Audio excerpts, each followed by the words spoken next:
मेरे साथ मेरे पैनल में मौजूद हैं डॉक्टर उस्मा हमीद जो कि जनरल फिजिशियन हैं। मेरे साथ मौजूद हैं डॉक्टर बिल्कीस, मेरे साथ मौजूद हैं doctor Ayesha Ilyas, consultant infectious disease Aga Khan University से हमारे साथ मौजूद हैं, और साथ में हमारे साथ मौजूद हैं डॉक्टर उम्मे राहील। मैं आप तमाम तर ख़वातीन को अपने शो में खुश आमदीद कहती हूँ। और सबसे पहले तो मैं आप चारों डॉक्टरनियों से ये पूछना चाहती हूँ कि इससे पहले कि सर्दियाँ बाकायदा तौर पर हिट कर जाएँ, आ जाएँ, लैंड कर जाएँ, हमें किन किन चीज़ों से एहतियात करनी है? बिल्कुल मदिया, आपने जो रिपोर्ट में जैसे बताया कि ज़्यादातर जो लोग बीमार होते हैं या बीमार होने की वजह होती है ना, उनकी इम्यूनिटी मुतासिर जिन लोगों की होती है, उन लोगों को ये इन्फेक्शंस, किसी भी किस्म के इन्फेक्शन वो ज़्यादा मुतासिर करते हैं। या जिन लोगों को कोई पुरानी बीमारी होती है, जिसमें कोई दिल की बीमारी हो गई, गुर्दों की बीमारी हो गई, या एज़मा, जिन लोगों को कोई सांस का मसला होता है, उनकी इम्यूनिटी वैसी लोअर होती है। या छोटे बच्चे हो गए, 5 साल से कम उम्र के बच्चे, 65 साल से ज़्यादा अफराद, ये वो लोग होते हैं जो ज़्यादा इन्फेक्शन कैच करते हैं क्योंकि इनकी इम्यूनिटी कम होती है। इन्फेक्शन तो किसी को भी किसी टाइम पे हो सकता है, लेकिन ये लोग ज़रा ज़्यादा प्रोन होते हैं। अब अगेन हम बार बार अपने हर शो के अंदर सबको रीइंफोर्स कराते हैं कि इम्यूनिटी कैसे बेहतर करें। इम्यूनिटी कोई ऐसा नहीं कि आपने भर भर के सप्लीमेंट्स लेनी है या भर भर के आपने ये आज पता चला सर्दियाँ आ रही हो, जब लाइन में लगे हुए कि भैया ये मल्टीविटामिन ले लें, ये कर लें। देखिए, अपनी हेल्थ पे इन्वेस्ट करें। हम बार बार जो ये सारे अवेयरनेस शो करते हैं, उसका एक मकसद यही होता है कि अपनी हेल्थ पे इन्वेस्ट करें। आप अपनी नींद साल साल अच्छे से पूरी करें, ये आपकी इम्यूनिटी अच्छी करती है। आपने अपनी हाइड्रेशन का ख्याल रखना है, ये इम्यूनिटी अच्छी करती है। हाइड्रेशन से मतलब ये नहीं कि सिर्फ आपने पानी पीना है, आप चाहे वो यखनी बहुत अच्छी एक समझ ले, बहुत सारे न्यूट्रिएंट्स से एक सोर्स है कि जो आपको इन्फेक्शन से भी बचाती है, आपकी इम्यूनिटी भी बूस्ट करती है, कोलेजन एनरिच होती है, मतलब आप बहुत सारी चीज़ों को आप उसमें ले सकते हैं। ये चीज़ें अपनी आदत बनाएं ताकि आप साल साल इंजॉय कर सकें हर सीज़न को, हर चीज़ को मेरे ख्याल से। और दूसरा ये है कि जैसे कि पानी की कमी, नींद की जैसे हमने बात कर ली, पानी की कमी हो गई, और बाहर का खाना पीना जितना हो सके उसको एहतियात बरतें। घर में जो अच्छा बना हुआ है, साफ़ सुथरा खाना, अपनी फिजिकल एक्टिविटी ज़रूर करें, चाहे 20 मिनट की हो, चाहे 10 मिनट की हो, छोटे से स्टार्ट करें, फिर आहिस्ता आहिस्ता उसको बिल्डअप करते जाएं। ये सारे फैक्टर्स हैं जो कि इम्यूनिटी आपकी बनाते हैं, चाहे बच्चे हो, चाहे बड़े हो, चाहे बूढ़े हों। ये वाकई workout is very important. Doctor Bilkis, आप किस चीज़ से मुतनब्बे करना चाहेंगी? देखिए, डॉक्टर साहबा ने बहुत अच्छी बातें की, सब पे अमल करें। उसके साथ एक टेस्ट होता है विटामिन D3। अगर आपने अपनी इम्यूनिटी को बूस्ट करना है, आपका विटामिन D3 बहुत अच्छा होना चाहिए। और अनफॉर्चुनेटली वो जो है आपको सप्लीमेंट से मिलेगा या उसके इंजेक्शंस होते हैं, वो लाजमी आप लगाएं, या आप सुबह की धूप ज़रूर लें, सुबह की धूप ज़रूर लें। और अल्लाह गफूर रहीम ने हर मौसम में उन पहले से एहतियात के तौर पे फल उतारे हुए, जैसे मीठा है, वो आपको बचाता है डेंगू से, वो आपकी इम्यूनिटी को बूस्ट करता है, ठीक है। तो आप उसका इस्तेमाल लाजमी। डेंगू और मलेरिया दोनों से मीठा, दोनों से, हाँ, बस मच्छर से बचाव के लिए जो है ना मीठे का जूस है। लेकिन इसका हरगिज मकसद नहीं कि आपने मीठा पी लिया उसके बाद आपने जो है ना स्लीवलेस पहन के आप गार्डन में बैठ गए कि मच्छरों को दावत दे दी। ये बच्चों को आपने शॉर्ट्स पहना दी, पूरे कपड़े पहना दिए। हाँ, ये मैं बताना चाह रही हूँ। आप जैसे ही सर्दियाँ आती है ना, तो हम वैसे ही डार्क कलर्स पे चले जाते हैं ना, हमें अच्छा लगता है। लेकिन अपने घर को जो है ना आपने मच्छर से बचाना है, तो कलर थीम भी बहुत इंपॉर्टेंट है, क्योंकि डार्क कलर पे मच्छर को भी अच्छा लगता है। हाँ, मैंने देखा जब आपने काले कपड़े पे ज़रा पहने हो तो मच्छर ज़्यादा आके आपको सलाम करते हैं। हाँ, तो इस वजह से बच्चों को जो नाइटी वगैरह है वो फुल पहनाएं। फुल पहनाने के बाद जो उनका एक्सपोज्ड एरिया, कुछ नहीं कर सकते आप, ऑयलिंग कर ले। मैं ये कह रही हूँ कि कुछ भी नहीं कर सकते ना, आप वैसलीन लगा लें। मुझे पता है डॉक्टर बिल्कीस, जैसे काला अगर हम कलर पहने या फिर डार्क ब्लू कलर पहने तो ये मच्छरों को बहुत अट्रैक्ट करता है, और मच्छर ज़्यादा उन्हीं शख्स को ज़्यादा काटते हैं, मैंने देखा है जिन्होंने काले कपड़े पहने होते हैं। क्या इज देयर एनी कलर के जो मच्छरों को भगाते हैं, जो मच्छरों को बुरा लगता हो? ये कह रही हूँ ना, लाइट कलर्स पे मच्छर कभी भी नहीं आएंगे, डार्क कलर्स पे हमेशा मच्छर आएंगे। क्या वो लाइट कलर वो देख नहीं पाते? ये अल्लाह का फरूर ही। हाँ, आई थिंक ये कैमोफ्लेजिंग है। हाँ, कैमोफ्लेजिंग है। हाँ, ओके, ठीक है। तो इसी वजह से आपने लाइट कलर्स पहनने और अपने घर के कॉर्नर साफ रखने हैं, क्योंकि मच्छर पानी के अलावा वो जो चुपते हैं ना दिन में जाके, वो कोनों में पर्दों के पीछे चुपते हैं। पर्दों, बिल्कुल आपने सही बात की। हाँ। पर्दों के पीछे, बेड्स के नीचे। तो आपने, और वो जहाँ पे काफी ज़्यादा आपका सामान अपने घर का इकट्ठा करके रखा होगा, और फिर आपने सोचा होगा कि हाँ भाई मैं ना वीकेंड पे जाके इसको साफ करूंगी, उधर ही है, मार दे इसका कुनबा सारा मच्छरों का। हाँ। डॉक्टर साहिबा, आप किस चीज़ से मोहतात करना चाहेंगे और किस चीज़ की तैयारी हम अभी से कर लें? सो मेरा ख्याल है कि ये बहुत अच्छी डॉक्टर बिल्किस साहिबा ने 2 बातें तो बहुत अच्छी कही कि आपकी इम्यूनिटी, बट ये थोड़ा सा लाइफ लॉन्ग प्रोसेस होता है। तो आपको एक अपने यूजुअल रूटीन में रखना चाहिए कि आप सूरज की रोशनी से अपने आप को करेंगे। विटामिन डी इम्यूनिटी को करता है, विटामिन सी इम्यूनिटी को बूस्ट करता है, और ये लाइफ लॉन्ग है। ऐसा नहीं है कि नवंबर से आपने शुरू की और यू थिंक यू। इसके अलावा कुछ हिफाजती टीके भी होते हैं, मतलब चूँकि मैं एलोपैथिक हूँ, I am not part of the alternative medicine, तो कुछ हिफाजती टीके होते हैं जो कि फ्लू शॉट हम जिसको कहते हैं, वो सालाना आता है सितंबर अक्टूबर में। उसकी नई स्ट्रेन आती है, वो हर साल हर किसी को लगाने चाहिए, इंक्लूडिंग प्रेग्नेंट फीमेल्स, क्योंकि वो बहुत वनरेबल होती हैं इस तरह के इन्फेक्शन से। तो अगर एलोपैथिक की बात करें तो बिसाइड्स इम्यूनिटी आप हिफाजती टीके लगा लें। फिर जो आपने मच्छरों की बात की, इसका जो है पर्सनल लेवल पे तो आप यही कर सकते हैं कि मस्कीटो रिपेलेंट लगा लें, अपने घर वगैरह को साफ़ सुथरा रखें। कुछ कैंडल्स वगैरह होती हैं जो कि मच्छरों को दूर, उनकी खुशबू से मच्छर दूर भागते हैं, सिट्रोनेला कैंडल्स होती हैं। स्प्रेज कर सकते हैं, लेकिन ये ख्याल रखें कि घर में छोटे बच्चे होते हैं, बूढ़े होते हैं, क्योंकि उनको रेस्पिरेटरी या उनको सांस की बीमारियां भी हो सकती हैं बहुत ज़्यादा स्प्रे इस्तेमाल करने से। मच्छर 2 तरह के हम देख रहे हैं, डेंगू का मच्छर, डे टाइम का मच्छर है। सो अगर आप बच्चों को बाहर भेज भी रहे हैं, स्कूल कॉलेज बच्चे जा ही रहे हैं, लोग काम पे जा रहे हैं, तो उसमें भी हमें एहतियात करनी है।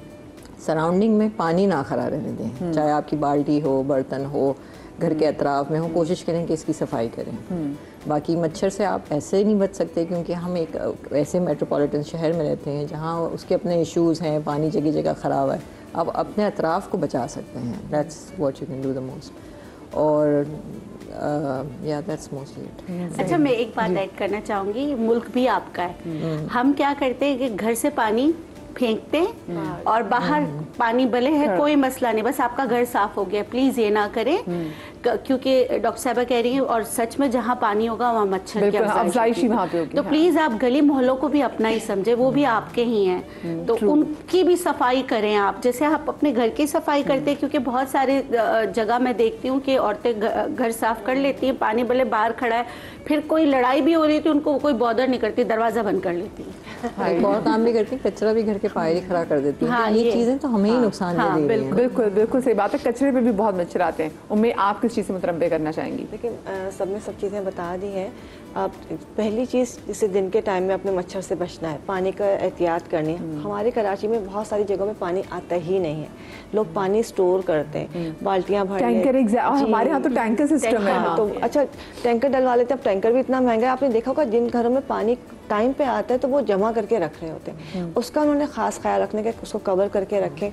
और फ्लैट सिस्टम है तो अंधेरा बहुत होता है, घुटी हुई जगह होती है, कुछ और नहीं कर सकते। बहुत महंगी चीज़ें, प्याज का टुकड़ा काट के रख लें घर के अंदर, आप लीमू रख लें काट के, मच्छर नहीं आएगा।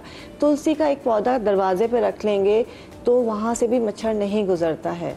और सिर्फ तुलसी का तेल, नीम का तेल, जैसे कहते हैं कि पता नहीं बच्चा कोई चीज़ लगाएंगे, बच्चा खाएगा पिएगा, मुंह में चला जाएगा, तो वो तेल लगा लेंगे तो उस जगह पे भी जहाँ जहाँ पे वो तेल लगेगा मच्छर नहीं काटेगा। तो वो बहुत सेफ है, वो खाया पिया भी जाता है, उसका कोई नुकसान भी नहीं है, तो वो लगाया जा सकता है। ये कुछ छोटी छोटी चीज़ें आपने करनी है, क्योंकि जहाँ पे पानी खड़ा है वहाँ पे मच्छर आएगा। दूसरा ये होता है कि अभी बात हुई थी रिपोर्ट में सेल्फ मेडिकेशन की। नॉर्मली वायरल इन्फेक्शंस होते हैं, 2-4 दिन बुखार होता है, खा लेते हैं दवा। पहले कोशिश करें कि दवा के बगैर वो ठीक हो रहा है तो सही है, और अगर आपको दवा की ज़रूरत है डॉक्टर के पास जाएं। आप यखनी पी लीजिए, डिफरेंट हम टीज़ बता रहे होते हैं, कहवा बता रहे होते हैं, आप कहवा पी लीजिए। और इस मौसम में जैसे मौसम चेंज हो रहा है, जो वायरल इन्फेक्शंस चल रहे हैं, उसमें जो हमेशा बताते हैं पुदीना, अदरक, दालचीनी का कहवा हो गया, आपका जो है ग्रीन टी जो है ये लाजमी पीजिए, उसमें दालचीनी ज़रूर इस्तेमाल करें, यखनी का इस्तेमाल ज़रूर करें। अब लौंग का कहवा बना के पीजिए। और जिनको बुखार हो रहा है, अगर लगता है बुखार है या सिम्टम्स कुछ ऐसी हैं, तो दवा खाने के बजाय करेले के जो बीज है उसका कहवा बना के पी लें। करेले मलेरिया से भी बचाता है ये। और बाकी अब सेल्फ मेडिकेशन के बजाय आप पहले डॉक्टर से रुजू करें कि भाई मुझे ये मसला है, कौन सी दवा खाऊं। अच्छा उम्मे, आपने बात की लौंग के कहवे की, तो पिछले दिनों मुझे ये काफ़ी आजकल प्रॉब्लम चल रही है कि मेरी नींद का मुझे बहुत सेवियर इशू चल रहा है। उसमें भी मुझे किसी ने कहा कि आप लौंग का पानी पिए, तो कि लौंग का पानी, हमने लौंग एंटीसेप्टिक है तो ज़रूर सुना हुआ है, लेकिन लौंग का पानी, लौंग का कहवा कैसे हेल्प करता है? देखिए, लौंग तो आप ज़ाहिर सी बात आपकी बॉडी से टॉक्सिन्स को निकाल रही है, एंटीसेप्टिक भी है, एंटी फंगल भी है, लेकिन वो आपके नर्व्स को भी रिलैक्स कर रही है। जब आपका नर्व्स रिलैक्स हो जाएगा, उसके अंदर एलोजन मौजूद है, तो जब वो आपका नर्व्स रिलैक्स होगा तो आपको नींद खुद ब खुद आएगी। लेकिन जिनको जो इंसोम्निया के पेशेंट्स हैं, जिनको नींद कम आती है, उन पे लौंग खसखस काम नहीं करती है। ओके, तो उनको थोड़ी सी एक्स्ट्रा चीज़ें लेनी पड़ेंगी, क्योंकि अगर थोड़ी सी नींद डिस्टर्ब है तो हमने लौंग ले लिया है, खसखस का तेल या वो मिला के पी लिया है, या लेवेंडर ले लिया तो, या कैमोमाइल ले लिया, तो नींद आ जाती है। बट जिनको बहुत सीवियर इशू है तो उन पे ये सारी चीज़ें बेकार होती हैं, तो उनको थोड़ी सी एक्स्ट्रा एफर्ट करनी पड़ेगी कि डिफरेंट जैसे विटामिन भी आते हैं, या कॉम्बिनेशन आप बना के, या टाइमिंग्स हैं, बहुत सारी चीज़ें मिला के करेंगे तो फिर नींद आएगी। क्योंकि कभी जी आपने, सॉरी मैं आपकी बात काटी, नींद का जैसे इशू है ना, तो थोड़ा इसका रूट कॉज मालूम करेंगे ना, वजह क्या है कि नींद क्यों डिस्टर्ब है, कोई हार्मोनल इम्बैलेंस है बॉडी के अंदर, क्या इशू हो रहा है जिसकी वजह से नींद नहीं आ रही है। रूम एनवायरनमेंट भी बहुत मैटर करता है ना, तो आप किस तरह का रूम एनवायरनमेंट है, अंधेरा कर लिए, क्योंकि डार्कनेस में जब होती है तो हमारे बॉडी में एक हार्मोन प्रोड्यूस होता है जो कि नींद लेके आता है, तो वो माहौल बनाना, फिर इससे पहले मुझे लगता है कि रूट कॉज ज़रूर मालूम करें कि आपको क्यों नींद नहीं आ रही। जैसे मैं आपको बताऊं, जिन लोगों को हाइपर थायरॉइडिज्म यानी कि थायराइड की ज़्यादती हो जाती है ना, उनको बहुत ज़्यादा नींद के अंदर डिस्टर्बेंस होती है। तो वही बात है कि आप इस तरह की रेमेडी ज़रूर करें, लेकिन ये है कि उससे पहले आप ज़रूर मालूम कर लें कि आपको ये हो क्यों रहा है ना, ये ताकि बजाय इसके डिजीज़ आगे बढ़े, शुरू में ये इनिशियली वो डायग्नोस। अच्छा, वैसे मुझे बताएं डॉक्टर साहब, ये कैसे पता चलेगा कि ये आम बुखार है और ये डेंगू वाला बुखार है? देखिए, बुखार तो एक अलामत है, ठीक है, चाहे वो डेंगू हो, चाहे वो मलेरिया हो, कोई भी पेट का इन्फेक्शन हो, बुखार तो एक अलामत है। आजकल तो लोगों को बैक्टीरियल इन्फेक्शन भी हुई है। जी, वही मैं कह रही हूँ ना कि किसी भी किस्म का इन्फेक्शन हो, बॉडी हमें वो एक रेड फ्लैग देती है कि हमारी बॉडी के अंदर कोई चीज़ सही चल नहीं रही है, ठीक है। अब कुछ टिपिकल सिम्टम्स होते हैं, जैसे कि मैं बताऊँ, डेंगू के फीवर के अंदर क्या होता है कि हाई ग्रेड फीवर है, लेकिन जो सर का दर्द होता है वो बहुत शदीद होता है, आँख के पीछे दर्द हो रहा है। वो किसी में सर का दर्द हर बुखार के साथ हो सकता है, लेकिन आप और इसको कंफ्यूज कर रहे थे माइग्रेन। हाँ, जिसको हम कहते हैं पेरी ऑर्बिटल, यानी कि आंख के पीछे बहुत शदीद वाला दर्द कर रहा होता है, ठीक है। इसी तरह से अगर डेंगू के अंदर, फीवर के अंदर कहते हैं, कुछ लोगों को रेड पैचेस भी बॉडी पे आ सकते हैं, ठीक है, तो वो हमें थोड़ा सा एक अलार्मिंग साइन है कि हमें फौरन डॉक्टर को रिपोर्ट करना है। इसके अलावा जैसे खुदा ना खास्ता अगर डेंगू का फीवर अगर बहुत ज़्यादा सीवियर कॉम्प्लिकेशंस की तरफ जा रहे हैं, तो परसिस्टेंट वॉमिटिंग, यानी कि उसको बाकायदा मुसलसल उल्टी या मतली की शिकायत होगी, उसको पेट में शदीद दर्द हो रहा है, तो इस तरह की कॉम्प्लिकेशंस हो सकती हैं। उसको हमें फिर फ़ौरन से रूल आउट करके कुछ टेस्ट होते हैं वो करवाना चाहिए। अगर 1-2 दिन में आपका ब्लड फीवर सेटल नहीं हो रहा तो आप घर बैठ के इंतज़ार ना करें, आपने फिर फ़ौरन डॉक्टर को जाके दिखाना है, ताकि उसको, हाँ, क्योंकि डेंगू के ना कुछ फेजेस होते हैं जो डॉक्टर आयशा को फर्दर आप बताएंगी कि इसमें अगर आपने इनिशियल, जिसको हम कहते हैं फेब्राइल फेज में, अगर आपने डिटेक्ट कर लिया तो आप इंशाल्लाह बहुत जल्दी रिकवर कर जाएंगे। लेकिन अगर कुछ लोग होते हैं, कुछ % लोग होते हैं जो है एक क्रिटिकल फेज होता है, जिसमें खुदा ना खास्ता ब्लीडिंग हो गई, ये प्लेटलेट बहुत ज़्यादा ड्रॉप कर गए, या शॉक की सूरत में बंदा चले जाए, क्योंकि इसमें लीकेज हो जाती है प्लाज्मा की ना, तो अल्लाह ना करे उस सूरत हाल से पहले अगर डायग्नोसिस हो जाए तो ज़्यादा बेहतर है, क्योंकि इसका एज सच कोई ट्रीटमेंट नहीं है। वही है कि हम इसको, क्योंकि वायरल डिजीज़ है, हमने रेस्ट करना है, अपनी हाइड्रेशन का ख्याल रखना है, अपनी डाइट का ख्याल रखना है, और सिम्टोमेटिक ट्रीटमेंट, बुखार है तो बुखार की ट्रीटमेंट, खांसी है तो खांसी की ट्रीटमेंट। इतने सालों से डॉक्टर आयशा हमारे पास मुल्क में डेंगू है, ठीक है, हम मच्छरों की अफजाइश को रोकना कैसे, उस पर काम भी करें, हमने श्रीलंका से टीमें मंगवा ली, लेकिन क्या अभी तक डेंगू से लड़ने की हमारे पास अद्वियात तो मौजूद नहीं है मुकम्मल इलाज? वायरल इन्फेक्शंस की यूजुअली कोई अद्वियात नहीं होती, क्योंकि viral infection usually self limiting होते हैं। जैसे कि आपने कोविड एक बहुत अच्छी एक मिसाल थी, सेल्फ लिमिटिंग होते हैं। Prevention is better, always better than cure, ठीक है। अद्वियात में आपको कुछ रेड फ्लैग्स पता होने चाहिए डेंगू में, जैसे कि डॉक्टर साहिबा ने कहा कि इसके 2 स्टेजेस होते हैं। एक होता है फीवर का स्टेज होता है, first 3 to 4 days that's high grade fever, उसके साथ शिवरिंग हो रही होती है, आप पैनाडोल खा लें, ब्रूफिन खा लें, किसी चीज़ से बुखार सेटल नहीं होता। आपको हाइड्रेशन का बहुत ख्याल है, यानी पानी आपके बॉडी में कम नहीं होना चाहिए, ये एक बड़ी इम्पॉर्टेंट चीज़ होती है। सही। अच्छा, बहुत फर्स्ट 24 आवर्स में ज़रूरी नहीं है कि आप सब अस्पताल भी चले जाएं और डॉक्टरों के पास। आप ये भी सहन में रखें कि हम एक थर्ड वर्ल्ड कंट्री हैं, लो मिडिल इनकम कंट्री है, हमारी रिसोर्सेज भी लिमिटेड हैं, तो अस्पतालें, क्लिनिक की एक्सेस भी हमारे पास मुश्किल होती है। बिल्कुल सही। तो मेरी सजेशन ये होगी कि जो लोगों को बुखार होता है, हाँ, हमें तशखीस ज़रूर करनी चाहिए, पहले 24 घंटे बुखार को ज़रा ऑब्जर्व कर लें, क्योंकि बहुत सारे टेस्ट फर्स्ट 24 आवर्स में पॉजिटिव भी नहीं आते। सही। तो सबसे पहली चीज़ आप घर पे थोड़ा सा उसको बुखार को सॉर्ट आउट करने की कोशिश करें, पट्टियाँ रख दी, आपने पैनाडोल दे दी, यखनी दे दी, फ्लूइड्स दे दिए, इसके बाद भी बुखार नहीं टूटता तो फिर बिल्कुल आप डॉक्टर को दिखाएं, टेस्ट करवाएं, क्योंकि डेंगू का फेजेस को हमें मॉनिटर करना पड़ता है। जैसे आम वायरल बुखार है, नज़ला ज़ुकाम खांसी, हमें पता है 3-4 दिन बुखार होगा, इसके बाद थकन रहेगी, लंबा चलेगी, लेकिन इसमें कुछ डेंजर साइंस नहीं है। डेंगू में फिर हमें डेंजर साइंस को मॉनिटर करना पड़ता है। पहले 4 दिन के बाद दूसरी चीज़ों की अलामतें आने लगती हैं, उनको हमें देखना पड़ता है। तो फर्स्ट 4 डेज़ एक तो बुखार नहीं टूटता, इसके बाद जब बुखार टूटता है तो नकाहत, कमज़ोरी, और इसके बाद बहुत तेज़ी से प्लेटलेट कम होता है और हीमोग्लोबिन बढ़ता है। और हीमोग्लोबिन का बढ़ना इस केस में अच्छी बात नहीं है, क्योंकि ये आपकी पानी की कमी को जाहिर कर रहा है। Oh my God. सो उसके लिए डेंगू की तशखीस होनी चाहिए, वक्त में होनी चाहिए। जैसे दूसरे वायरल इन्फेक्शन है, आराम करें, पानी ज़्यादा लें, पैनाडोल का लेकिन आपने जैसे बात की कि अगर बहुत तेज़ बुखार है और आपको बुखार टूट नहीं रहा तो फिर तो आपको फ़ौरन डॉक्टर के पास जाना चाहिए। और लेकिन 24 आवर्स निकाल लें, क्योंकि उसमें टेस्ट में भी नहीं आएगा, टेस्ट में भी नहीं आता, मिस डायग्नोसिस हो जाता है, एंटीबायोटिक्स का इस्तेमाल बेवजह बहुत ज़्यादा। मैंने देखा है कि अगर पहले अगर जो आपने फ़ौरन टेस्ट करा लिए नहीं आया ना तो आप खुद क्योंकि यकीन ही नहीं करना चाहते ना कि आपको कुछ ऐसी चीज़ होगी, फिर आप जाते ही नहीं है। सो इट्स बेटर कि आप पूरा एक दिन आप जरा वेट कर लें। हाँ, एक वेट कर लें। अच्छा उनमें वो पपीते के पत्तों के हवाले से बड़ी बात की जाती है, अगर आपको डेंगू हो तो कहते हैं पपीते के पत्तों का पानी पीना चाहिए, वो क्या है? देखिए, इम्यूनिटी बूस्टर है, बुखार को कम करता है, प्लेटलेट काउंट्स को बढ़ाता है। पपीते के पत्ते के अंदर जो एंजाइम्स होते हैं, तो अच्छा उसका एक लोगों ने बिजनेस भी बना लिया था कि पपीते के पत्ते का जूस मिल रहा है, लेकिन उसको हमेशा फ्रेश ही पिया जाएगा। उसको रख के पीना बेकार होता है। कि पपीते के जो पत्ते हैं उसको आपने जूस निकालना है, उसमें थोड़ा सा लेमन जूस डालना है, उसमें विटामिन सी ऐड करना है, इससे विटामिन सी होगा तो वो जाके एब्जॉर्ब होगा और अपना काम करेगा। तो दोनों का कॉम्बिनेशन बहुत ज़रूरी है। तो वो आपका बुखार तोड़ता है और प्लेटलेट काउंट्स को जो है वो बढ़ाता है। तो वो दिन में 3 दफ़ा 1-1 चमचा दिया जाता है, बहुत ज़्यादा नहीं पिलाया जाता है।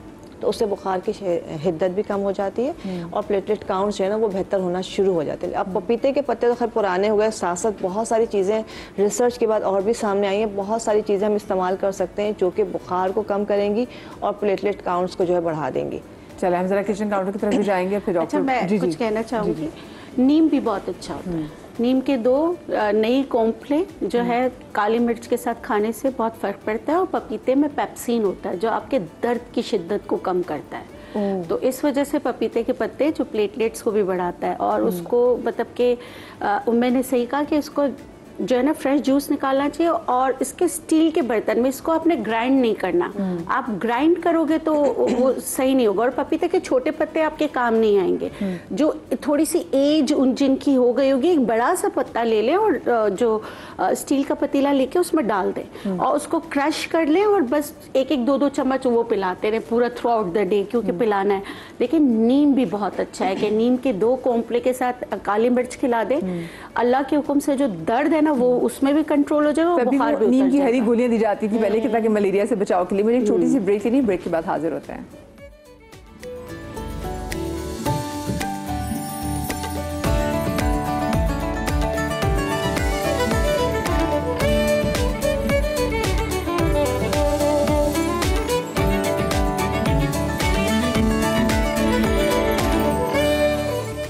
Welcome back after the break जनाब।